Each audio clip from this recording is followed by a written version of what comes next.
Me da muchísimo gusto saludar esta mañana al doctor José Ignacio Martínez Cortés.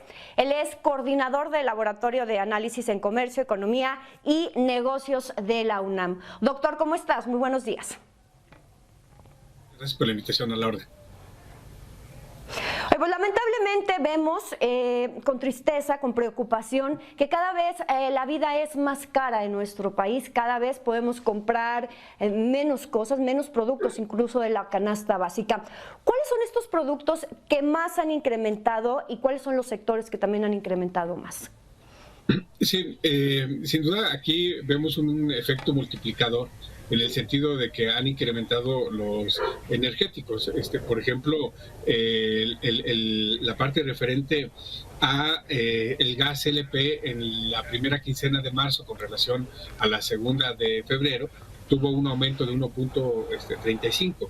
En la gasolina 1.25, electricidad 1.73, y esto por supuesto impacta en el transporte.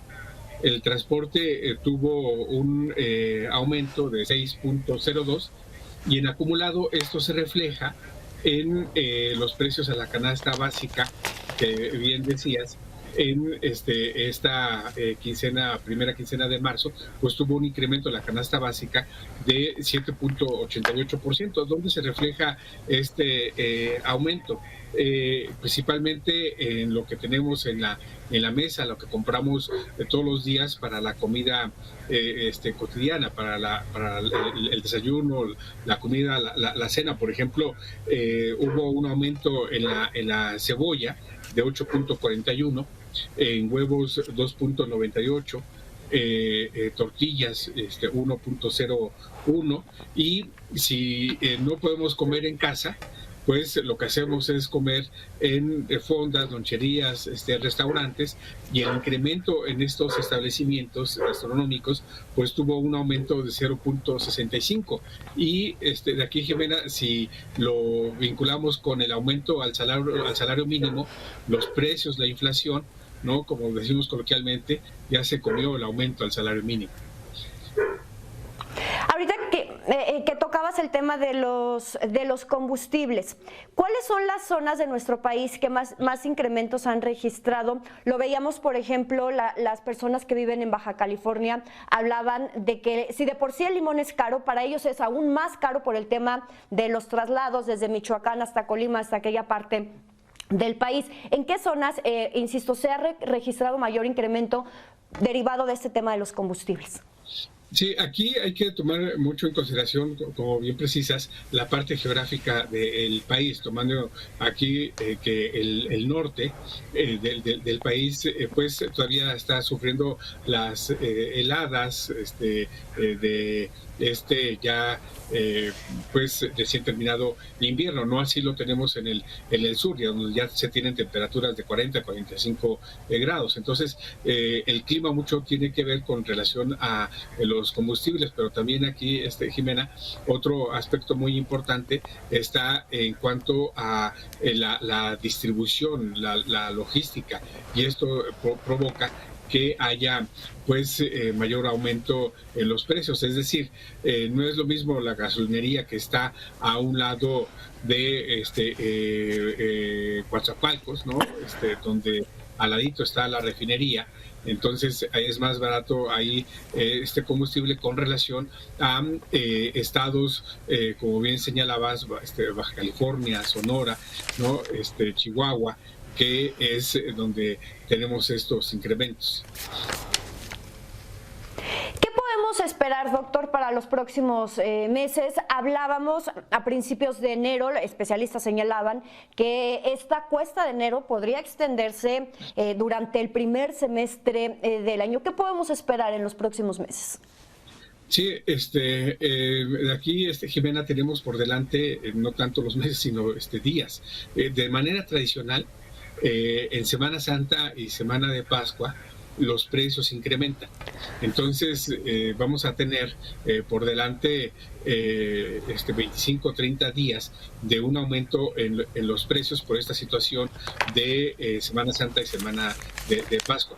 Pero también vamos a tener un incremento a raíz de que ya a un mes de haber iniciado el ataque de Rusia a Ucrania, ya se resienten en los inventarios de las empresas la parte referente a costos en cuanto a granos, también aumento de costos en cuanto a componentes, insumos que se requieren para las manufacturas.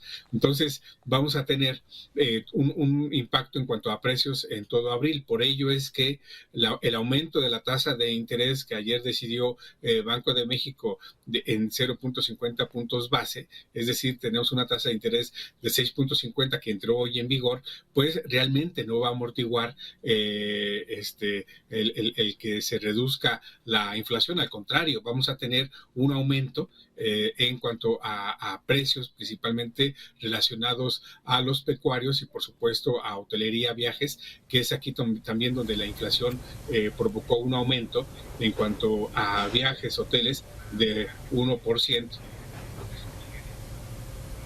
Comentabas ahorita, doctor, algo importante, el tema de la guerra en Ucrania. Se cumplió ayer un mes de que inició este conflicto. Vemos, comentabas tú ahorita, ya los impactos. ¿Qué podemos esperar? Especialistas en materia internacional pues han comentado que el conflicto no se vislumbra que pueda concluir en un corto plazo. Vemos también cómo ha impactado en el tema de los fertilizantes. ¿Qué es lo que podemos esperar de alargarse todavía más este conflicto en Ucrania? Sí, en el supuesto, por ejemplo, de que terminara el conflicto la siguiente semana, los efectos de la proveeduría se van a sentir aún más durante los próximos 3 meses. Entonces, de aquí vamos a ver una reducción en inventarios por parte de las empresas manufactureras de alimentos, y esto, por supuesto, se va a reflejar en aumentos al consumidor. Esto ya lo vemos en economías, en mercados como el de Estados Unidos, donde la inflación está en 7%. También el Banco Central estadounidense, la Reserva Federal, aumentó su tasa de interés a raíz de que aumentaron también los precios en alimentos, en viviendas, en manufacturas. Y esto, el aumento de precios en el mercado de Estados Unidos, pues se va a reflejar también en el aumento de bienes de capital, bienes de consumo, equipo, maquinaria, tornillos, fierros que compramos de la Unión Americana, y por supuesto que esto se va a trasladar también a los precios al consumidor en México. Doctor, y yo creo que la pregunta que toda ama de casa se hace, ¿qué hacer? ¿Cómo hacer que rinda el dinero? Muchos están comprando menos producto y de menor calidad con el fin pues de poder seguir viviendo como se estaba acostumbrado, de seguir alimentando las mismas bocas en las familias. ¿Qué hacer, doctor? Sí, aquí algo muy importante que debemos tener en consideración con relación al gasto familiar es, uno, si se va a utilizar la tarjeta de crédito, tener mucho cuidado con los famosos meses sin intereses, porque es un gancho. Otro es también comprar lo mínimo con la tarjeta de crédito con relación al ingreso.